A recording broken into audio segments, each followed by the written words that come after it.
ऐकत नाही, आई ऐकत नाही, वडील ऐकत नाही, मुलगा ऐकत नाही, सुनबाई ऐकत नाही, आणि आजूबाजूचे शेजारचे तर वाटच पाहत राहते, बापो कधी खड्ड्यात पडत. आता मी कीर्तन करतो, माझाच अनुभव सांगतो. लोक वाट पाहत राहते की याचा कधी ॲक्सिडेंट होईल. ॲक्सिडेंट तसा नाही, तसा ॲक्सिडेंट नाही. ॲक्सिडेंटचे प्रकार आहे. हा कधी फसेल कोणत्या झंझटीत, कोणत्या बाईच्या लफड्यात, कोणत्या माणसाच्या लफड्यात, पैशात कधी फसेल याची वाट पाहत राहता बापा तुम्ही सगळे लोक. बरं का, वर्गाला हात ठेवून सांगा. आता कीर्तन करता तर चांगलं आहे म्हणते. उद्या जर तुम्हाला फोन आला का याने असं असं केलं, हा तो पहिलाच नालायक होता म्हणते. बरोबर आहे का नाही? संतोष भाऊ म्हणते माहीतच आहे म्हणते. मग हे आम्हाला अगोदरच माहीत होतं म्हणते. वाट पाहत राहते बापू समाजातले अडाणी लोक जे आहे ना, आपण खड्ड्यात कधी फसतो याची वाट पाहत राहतो. आपण खड्ड्यात कधी जातो याची वाट पाहत राहते. कीर्तनकार होणं, प्रवचनकार होणं.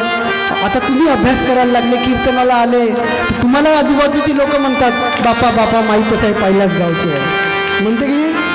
आमच्या की नाही, आमच्या गुरुभक्तापैकी एका जणाची पत्नी सापडली व्यभिचार करताना. लोक काय म्हणे माहीत आहे, बापा माहीतच आहे म्हणे, अनंत महाराजाचे मोठे सत्संगी आहे. आता त्याच्यात त्यांचा काही दोष आहे का? आहे का काही दोष? मोठे आले सत्संगवाले, काय म्हणते, अज्ञजनाची करुण संगती. कोणाच्या संगती आपण? अज्ञ लोकांच्या. वाट पाहत आहे ते. आपल्या हातून कधी चुका होईल आणि चुका झाल्यानंतर आपण कधी तोंडघाशी पडू याची समाजातले लोक वाट पाहत. सगळेच लोक पाहत आहे की नाही वाट. अज्ञजनाची करुणी संगती, माय बापान पुत्र म्हणावी. त्यांना काय म्हणतो आपण? माय बाप पुत्र मित्र गोत्र जवळ करतो. या पण पाहुण्या परी सोडून जाती, भानतया नसताती, जीव स्वरूपी नारमताती. विषय सुखाच्या भावुक प्रेमा सुखचितया म्हणताती. बरं वाटते आपल्याला, आपली पत्नी, आपला पोरगा, घरदार चांगलं वाटते का नाही सर? त्या दिवशी बोललो आम्ही दोघं, चर्चा केली का नाही सर? चर्चा अशी केली आम्ही, सर म्हटलं गोपाळ भाऊ, संतोष भाऊ, भाऊराव काकाजी, डोके सर, चोपडे काकाजी, साखरकर काकाजी, हे सगळे लोक खोगदूरमध्ये बाबाजी आले तर कशी वाट पाहत राहते, डोळ्यात तेल घालून. वाट पाहते की नाही? तुम्ही पाहता की नाही वाट? हां, सगळेजण वाट पाहता. आम्ही बोलत होतो हे सगळं चांगलं आहे सर म्हणलं, पण हे सगळेजण एक दिवस मरणार आहे म्हणलं ना आपण.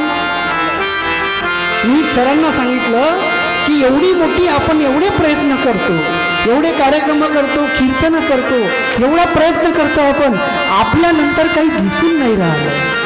दिसतंय का? आपण गेल्यावर हे काम कोण करणार? दिसतंय का? कोणी दिसत आहे का करताना? धावताना दिसते चोपडे काकाजी. 80 वर्षाचं वय आहे, इकडे धावतात, तिकडे धावतात, तिकडे धावतात की नाही? त्याच्यासोबत जवान माणूस धावू शकते, त्यांच्या समोर जाऊ शकते. दिसते का धावताना? नाही. कारण अज्ञजनाची करून आपण कोणाच्या संगतीत आहोत? अज्ञ लोकांच्या संगतीत आहोत. आपण कीर्तनाला जातो, आपण प्रवचनाला जातो, कार्यक्रमाला जातो, आपण काय करतो, कसं करतो याचं आपल्या घरच्या लोकांना काहीही देणं घेणं नाही. आहे का? पक्क सांगा, तुम्हाला आहे का देणं घेणं काही? कोणी घरी, तुम्ही इथून घरी गेल्यावर विचारते का काल बाबाजीनं कीर्तनात का सांगितलं म्हणून? तुम्ही सगळ्या घरी गेल्यावर उद्या जेवताना चर्चा करता की आज कीर्तन कसं झालं म्हणून? करता का चर्चा? खरं खरं सांगा बापू, कोणी चर्चा केली आजपर्यंत? हात वर करा. करतो का चर्चा? नाही. इथून गेले, गाडीत बसलो, तुम्ही का ना मी का, चलो. नाही, इथून गेला का संपलं. घरी चर्चा करतो आपण? चर्चा नाही करत. कारण आपण आलो, खर्च करून आलो, पैसा लावला, परंतु जीव स्वरूपी नारमताती. आपल्याला आपल्या सद्गुरू माऊलीने दिलेल्या स्वरूपाच्या ज्ञानाचं काही देणं घेणं नाही. ते वैराग्याच्या गावात बसलेले आहे. कोणत्या गावात? वैराग्याच्या गावात. आपण कोणत्या गावात बसलो आहे? आपण भोगरूपी पदार्थाच्या गावात बसलो आहोत. तिथं आपल्याला फक्त पाहिजे पाहिजे पाहिजे नाही. म्हणून महाराज म्हणतात की वैराग्याने सर्व वासनेचे झाले निसंतान. हे वैराग्य आहे बापू. या मनुष्य जन्मामध्ये आपण वैराग्याकडे वळत आहोत का? मी वैराग्य तुम्हाला सांगणार काय ते. कोणतं वैराग्य? वैराग्यात आणि वैतागात फरक आहे बरं का. दोन्ही गोष्टी वेगवेगळ्या आहे. वैराग्य कसं आहे ते सांगतो. परंतु आपण जीवन जगत असताना कोणतं कर्म करतो हे फार महत्त्वाचं आहे. नाही सरांना म्हटलं मी, सर म्हणे मला कधी कधी झोपल्यावर विचार येते म्हणे का हे मी गेल्यावर काम कसं चालू राहील. बरोबर आहे. पण तुम्हाला एक गोष्ट सांगतो सर, आपण जरी गेलो तरी सुद्धा ज्यांना गरज आहे ते काम चालवल की नाही. ज्यांना गरज आहे ते नाही चालवलं. आजही आत्ताच्याही परिस्थितीत ज्यांना गरज आहे तेच आलेले आहे, ज्यांना गरज आहे ते आलेले नाही. आमचा एक पोरगा आहे, तो शाळा शिकत आहे. तर त्याचा जो मित्र आहे, त्याचा एक भाऊ आहे, तो कीर्तनाला त्याला म्हणतो बापू चाल कीर्तनाला, चाल कीर्तनाला. तर त्याचा भाऊ काय म्हणते त्याला, चुलत भाऊ म्हणे याला शिकू द्याल का तुम्ही याला आपल्यासारखंच बनवाल म्हणे. काय म्हणे, काही शिकू द्याल का आपल्यासारखंच बनवाल म्हणे कीर्तनकार. हो चुकलं बाबा म्हणे आमचं. बाप काय म्हणे त्याचा, आमचं चुकलं बाबा म्हणे. शिकू द्याल का कसं म्हणे. अरे पॉलिटेक्निक करू दे, इंजिनिअरिंग करू दे, याच्यात का पडलं म्हणे. कशात? ह्या वैराग्याच्या गावात काही पडलं नाही आहे का काही. ह्या वैराग्याच्या गावामध्ये जो माणूस नांदायला आला त्याला लग्नात जास्त जायला जमत नाही, त्याला जास्त बारसे करायला जमत नाही, त्याला डीजे पुढं नाचायला जमत नाही, तऱ्हेचे अंगावर आभूषणे घालायला जमत नाही, कसंही जगाला जमत नाही, कोणासोबतही जायला जमत नाही, कुठेही झोपायला जमत नाही, कसेही पैसे कमवायला जमत नाही, कसंही खायला जमत नाही. बापा एवढी मोठी पट्टी आहे जो वैराग्याच्या गावात आहे. आपण कोणत्या गावात आहोत? आपण सगळंच करत आहोत. कीर्तने करताव, मौंजातही जात आहोत, शालिनीतीतही जात आहोत, देवादेवीतही जात आहोत, आपल्या घरी डायकेही वाजत आहे आणि पायाही पडत आहोत. डायकेही चालू आहे, जीवनाचा डायकाही वाजत आहे बापो आणि पायाही पडत आहोत. आपण मोठ्या मोठ्या समारंभात आपण अनेक पैशाची उधळणही करत आहोत, नमस्कारही करत आहोत, आरती करत आहोत, पूजाही करत आहोत. इतकेही कर्म करीता ती जीव अहंतेला वाव देऊन या. एवढे सगळे जीव कर्म करताय पण कशाला वाव देताय? अहंतेला वाव देऊन जीव कर्म करताय बापू. कसं जमणार आहे? नाही जीवा देह भाव झाला, जीवा देह भाव झाला, जीवा देह भाव झाला,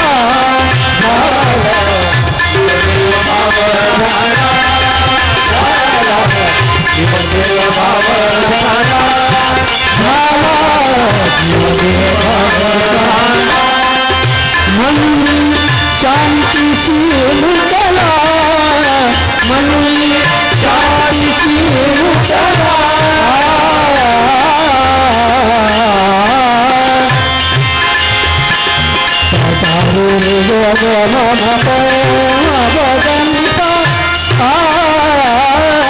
म्हणून शांतीशी मुक्तला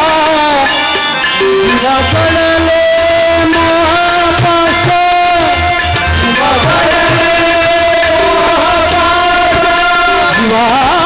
पडले महापाश, शत्रु लागले अंगास, शत्रु लागले अंगास.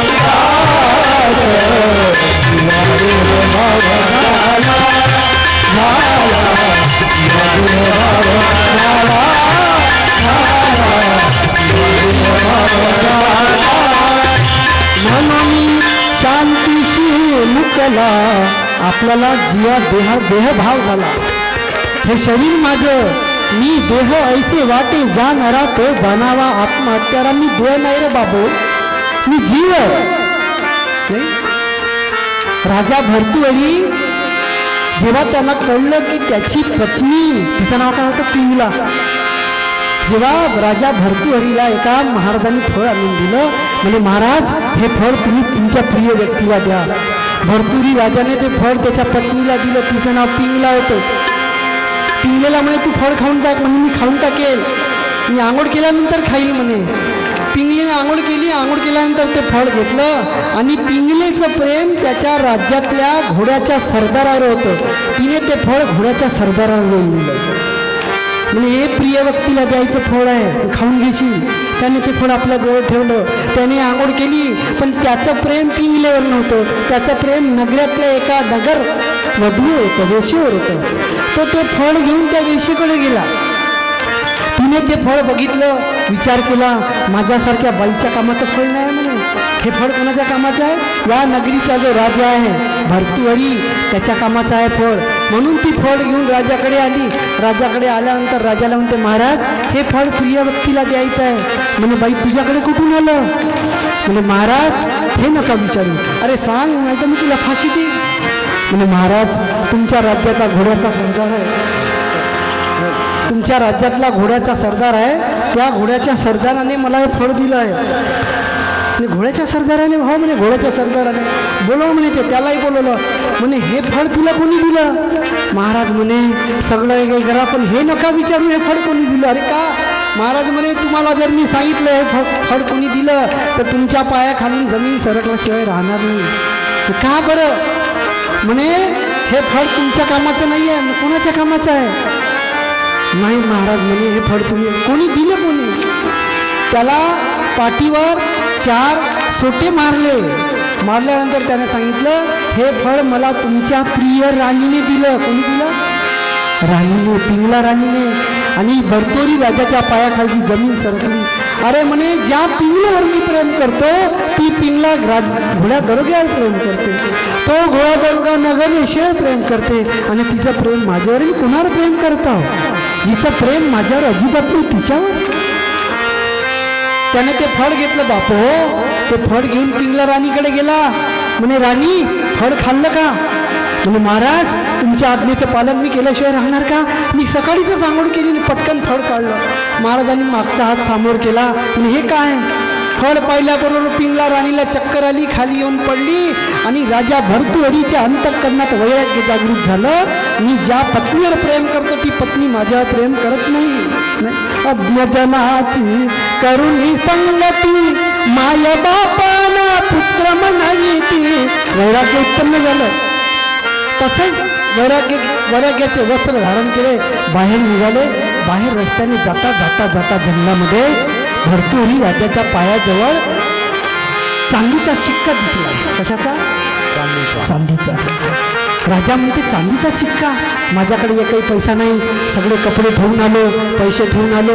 पहाटे जाऊन उभा राहिला, सूर्य चमकत होता, चांदीचा शिक्काही चमकत होता.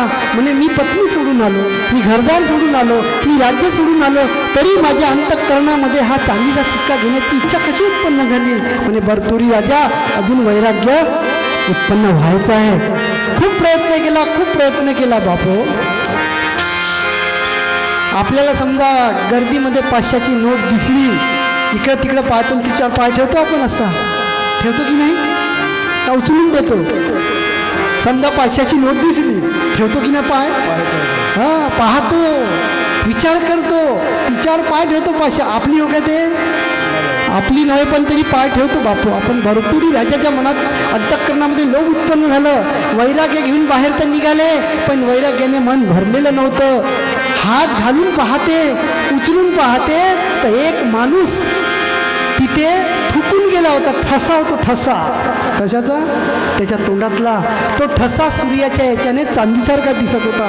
हात लावून पाहते, हात ओला. अरे अरे अरे, ये माटी की काया बंदे माटी मिलेगी, नहीं तेरे पीछे इंसान की रत चलेगी. ये माटी, अरे माटी आहे बंदी. अरे मगांपासून विचार करतो मी, पैसा आहे, पैसा आहे, पैसा आहे. हात उचलून पाहतो तर थुका होता बापू. नाही, तुम्हाला प्रश्न आहे. आयुष्यभर पैसा कमवतो आपण, पैसा का थुका आहे का? मी कमवतो पैसे, तुम्ही पेन्शन घेता 40,000, तुमच्याकडे चांगला कापूस होत आहे. पैसा कमवताव का थुका कमवताव? का कमवताव बापू? काल परवाच बोललो आम्ही, पहा पडला आपण मेल्यानंतर आपल्या सकुलीवर घरचे लोक पैसे फेकतात माहिती आहे का? 1 रुपया, 4 आणे, 4 आण्याचा जमाना गेला, 8 आणे असे फेकतात त्याच्यावर. आयुष्यभरही त्याने पैसाच कमवला.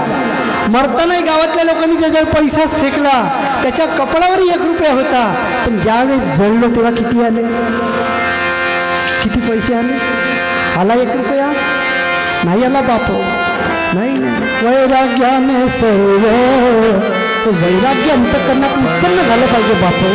हा पैसा, हे धन, हे नाते गोते, हे समाज प्रतिष्ठा, समाजमान, सन्मान हा माणसाला शेवटपर्यंत दुःखच देणारा आहे. तुम्ही पहा, सुख देणारा नाही आहे. सुख जो देते ना, ते सुख देणारी जगात एकच वस्तू आहे. कोणती आहे माहिती आहे का? गुरुचरणाची गोडी. कोणती? सद्गुरूचं वचन फक्त देणार.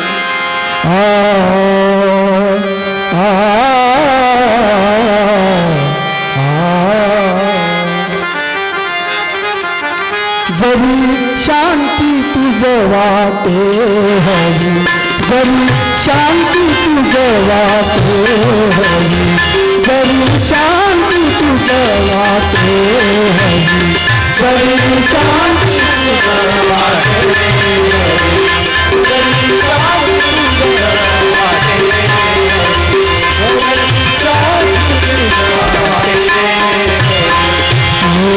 त्याग माया मोहतो, त्याग माया मोहतो, त्याग माया मोहतो, जनी शांती तुझ वाटे हवी, जनी शांती तुझ वाटे हवी, जनी शांती तुझ वाटे हवी. वैराग्याची तुझ मार्ग हा,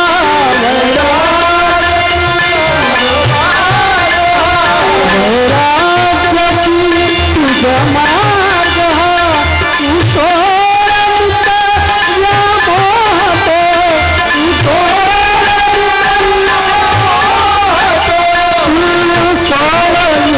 व्यामोहतो, तू सोडित व्यामोहतो, जरी शांती तुझ वाटे हवी, जरी शांती तुझ वाटे हवी, जरी शांती तुझ वाटे हवी. मग वासनाती वांग हो, मग वासनाती वांग हो,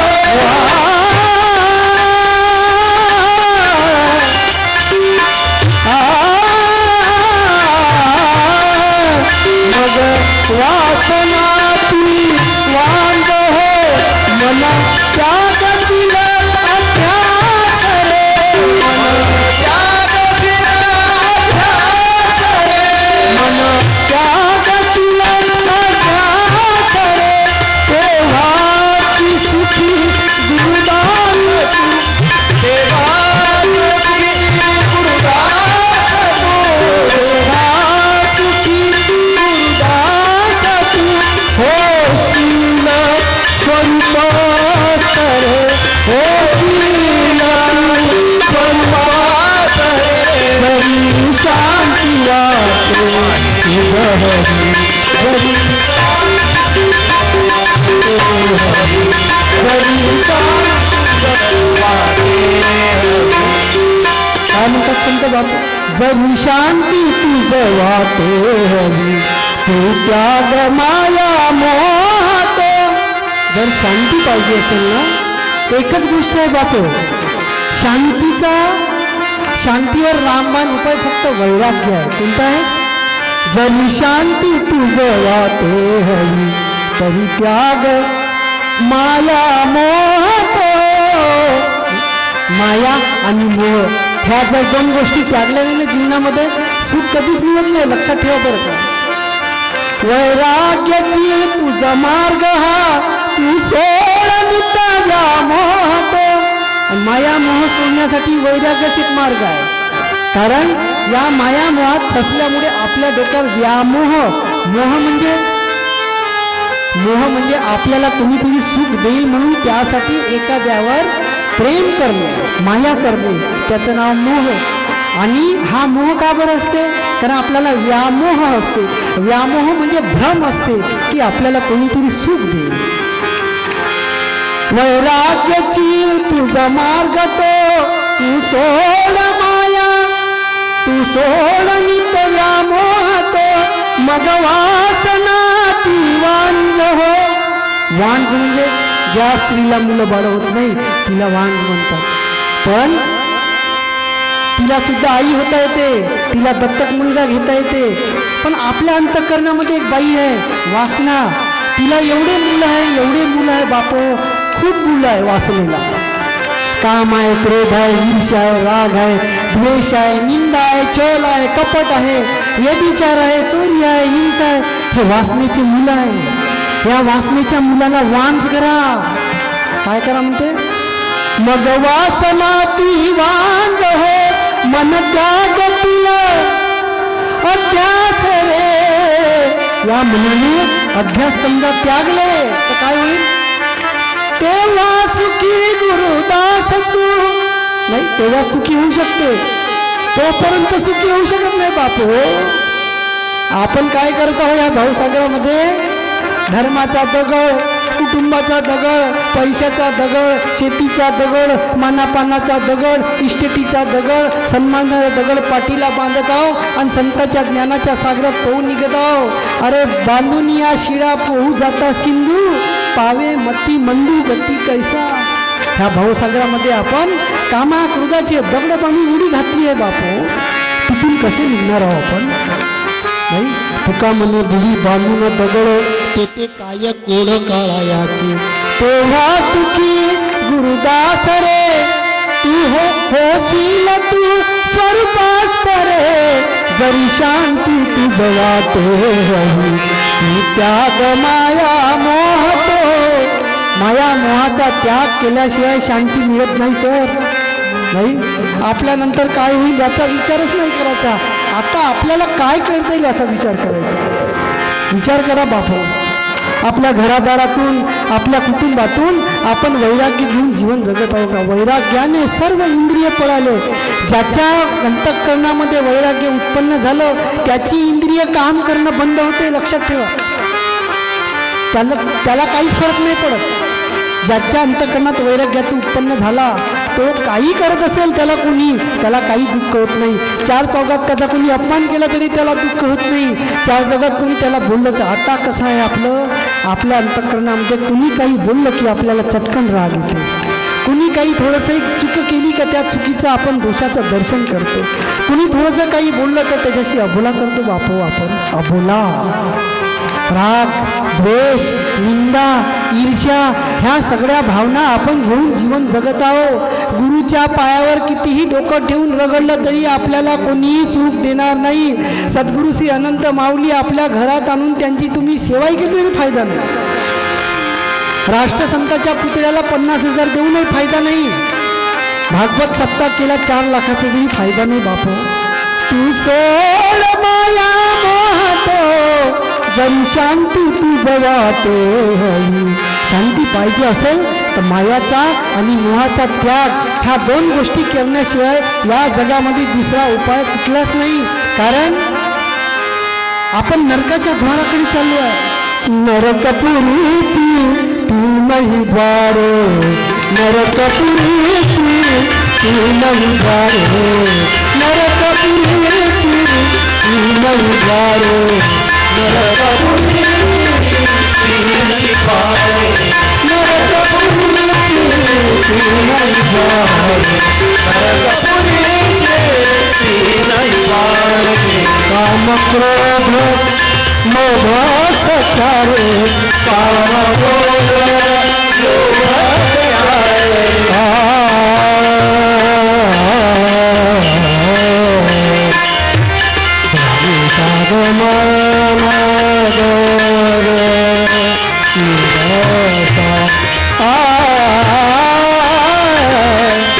काम क्रोध लोभ सचारे, काम क्रोध लोभ सचारे, काम क्रोध लोभ सचारे, काम क्रोध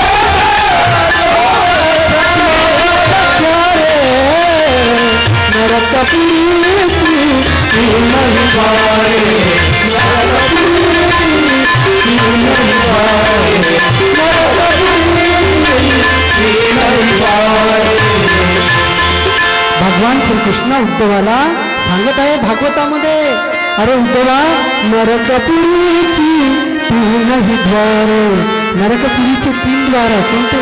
काम, क्रोध, लोभ, सख्यार. काम, क्रोध आणि लोभ हे नरकपुरीची 3 द्वार आहे. हे घेऊन जर आपण जीवन जगत असू तर या जगामध्ये आपलं कल्याण कोणीही करू शकत नाही. म्हणून वैराग्याने सर्व इंद्रिय पळाले. ज्याच्या अंतःकरणात वैराग्य आहे तिथे इंद्रिय काम करत नाही. तुम्ही म्हणाल का मग जेवणार कसा, खाणार कसा?